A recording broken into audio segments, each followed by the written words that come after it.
এই মুহূর্তে দেখাচ্ছি একটা বয়েজ বেড আমাদেরকে সম্মানিত ক্লায়েন্ট, ওনার একমাত্র ছেলের রুম। উনি যদিও দেশে বাইরে থাকে, একটা ওয়াকিং ক্লোজেট। এই যে কর্নারটাকে চমৎকার একটা লুক আমরা দেওয়ার চেষ্টা করছি। এই যে ওয়াকিং ক্লোজেট, এই যে আপনারা দেখছেন যে আমরা হ্যাভেল ব্র্যান্ডের একটা হাতুড়গুলো ইউজ করেছি। এই যে একটা কলাম ছিল, কলাম এবং ভিউটাকে চমৎকার একটা লুক দেওয়ার চেষ্টা করেছি এবং ক্যাবিনেটের সাথে এটা মিলে গেছে। সবচেয়ে মজার বিষয় হচ্ছে এখানে ওনার ছেলেকে কোনোভাবে আমরা ম্যানেজ করতে পারি নাই। ওর ইচ্ছা হচ্ছে যে ওই ওয়ালে ও হচ্ছে গেমিং টেবিলটা দিতে যাচ্ছে, আর খাটের মাথাটা এখানে দিতে যাচ্ছে। এখানে একটা জানালা করে গেছে। এখন এই জানালাটাকে যখন আমরা বেডে রূপান্তর করতে যাব, তখন জাস্ট এটাকে আমি এখানে লাগিয়ে দিব। আমরা এখানে দুবা লাগানো এখনো বাকি আছে। চমৎকার।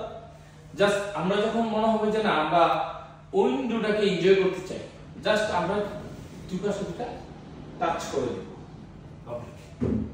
চমৎকার। তা আমরা খুব ইজি, জাস্ট এটা স্মুথলি চলে আসে।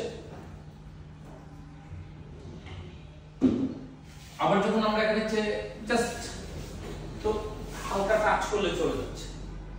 এই যে একটা লুক। এখানে এসিটা দেওয়ার কোনোভাবেই সুযোগ হচ্ছিল না। এই জায়গায় আমরা একটা এসি কাটিং বক্স চলে আসবে। আর এখানে ওনার একটা লং হাইট একটা মিরর লাগবে। আর এটা হচ্ছে গেমিং টেবিল।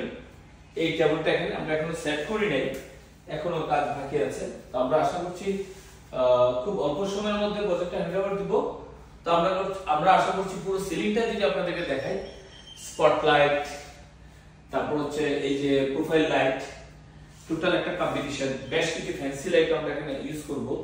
এটা হচ্ছে হয়তো 2 দিনের মধ্যে। তো আশা করি এই রুমটা ভালো লাগবে সবার।